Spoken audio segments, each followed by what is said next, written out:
déjà montré comment coudre les entrejambes dans une autre vidéo. Aujourd'hui, je voudrais vous montrer comment on fait les coutures côté. Donc je vais vous montrer deux méthodes. La première méthode, c'est très simple. Sachez que déjà sur les coutures qui sont à la verticale, comme ceci, je n'ai pas besoin d'utiliser un point élastique. Donc je peux faire juste avec un point droit à la machine à coudre. Ici, j'ai utilisé un surjet, si vous avez la chance d'avoir une surjeteuse. Sinon, sachez que vous n'êtes pas obligé de faire un point zigzag. Voilà, j'ai fait juste un petit point droit. Donc je vais vous montrer cela. C'est ce que j'appelle la couture simple. Ce sera la première méthode. Et pour la deuxième méthode, sur ma culotte femme, j'ai fait une couture anglaise. Donc je vous montre ce que ça va donner. Voilà. Sachez que la couture anglaise est tout à fait réalisable avec juste une machine à coudre. Allez, c'est parti, je vous montre ces deux méthodes. La première méthode pour coudre les côtés d'une culotte est tout simplement d'assembler endroit contre endroit le devant et le dos de votre culotte. Alors faites toujours bien attention, pensez que la couture va être à peu près à 5 mm du bord selon les marges de couture que vous aurez choisies. Donc n'assemblez pas votre tissu, ne superposez pas vos pointes de tissu ici, mais bien aux 5 mm du bord. Voilà, ensuite vous épinglez.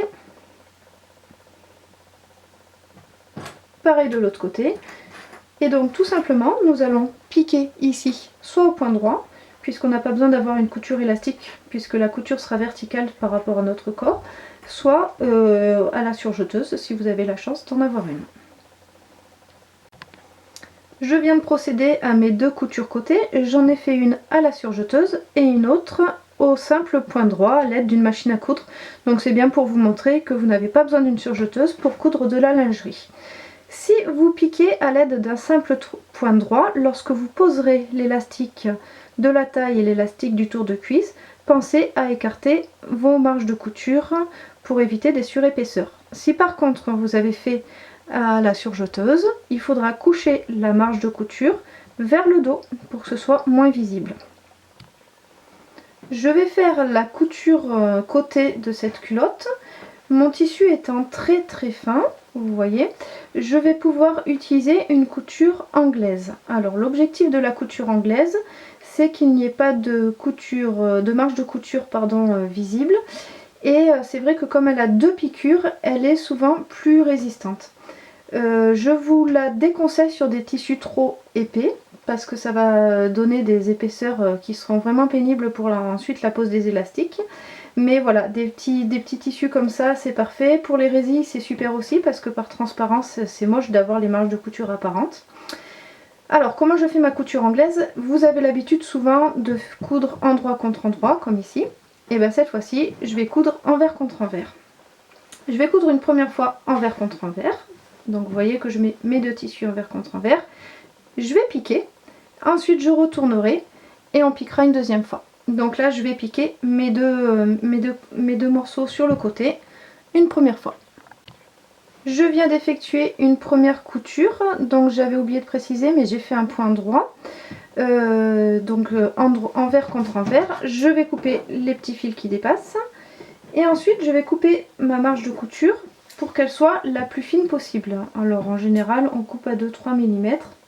Attention bien évidemment de ne pas couper non plus le fil de couture parce que ça défraie la couture. Voilà. Et maintenant je vais faire la deuxième couture d'assemblage, c'est-à-dire que je vais mettre mon tissu endroit contre endroit et je vais repiquer une deuxième fois. Donc vous verrez qu'à l'intérieur, ben voilà, on verra juste cette petite couture, donc c'est super propre. Et sur l'extérieur, bien évidemment, on verra rien. Alors ce qui est délicat ici, c'est qu'il ne faut pas piquer trop près du bord pour pas avoir les marges de couture qu'on a emprisonnées de ce côté-là. Et pas trop loin non plus parce que ça va vous faire quelque chose de trop épais, de trop large sur l'intérieur de la culotte. Voilà, donc là toujours je vais aller piquer au point droit. Voilà, donc j'ai fait ma deuxième couture au point droit. Je peux donc couper bien évidemment mes deux petits fils. Je vais vous montrer ce que ça donne. Hop. Donc vous voyez que sur l'envers, eh bien j'ai une marge de couture qui ne s'effilochera bien évidemment pas et qui est très propre. Et sur l'endroit, c'est nickel aussi. Voilà, donc ça s'appelle la couture anglaise. Donc je vous rappelle que la couture anglaise est vraiment à privilégier seulement pour les tissus qui sont fins.